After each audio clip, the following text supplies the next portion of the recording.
உலக செழிப்பின் காரணகர்த்தாவான சூரிய பகவானுக்கு நன்றி செலுத்தும் பண்டிகையான தை திருநாளை இன்றைய தினம் இந்துக்கள் விமர்சையாக கொண்டாடுகின்றனர். தை பிறந்தால் வழி பிறக்கும் என்பது ஆன்றோர் வாக்கு. அதற்கமைய பிறந்துள்ள வருடம் முழுவதும் தங்கள் வாழ்வு செழிக்க வேண்டும் என்ற எதிர்பார்ப்புகளோடு தை மாதத்தின் முதல் நாளை மக்கள் இன்முகத்துடன் வரவேற்கின்றார்கள்.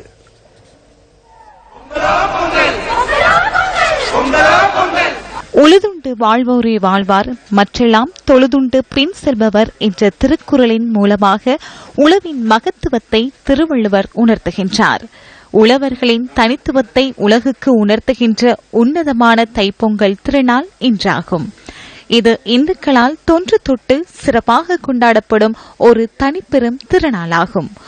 உலகிற்கு ஒளி முதலாக இருந்து நிலம், நீர், தீ, காற்று, ஆகாயமாகிய பஞ்சபூதத்தின் சக்தியை பிரபஞ்சத்திற்கு வாரி இறைக்கின்ற சூரிய பகவானின் அர்ப்பணிப்பை உழவர்கள் நன்றி உணர்வுடனும் இன்றைய தினம் நினைவு கூறுவார்கள்.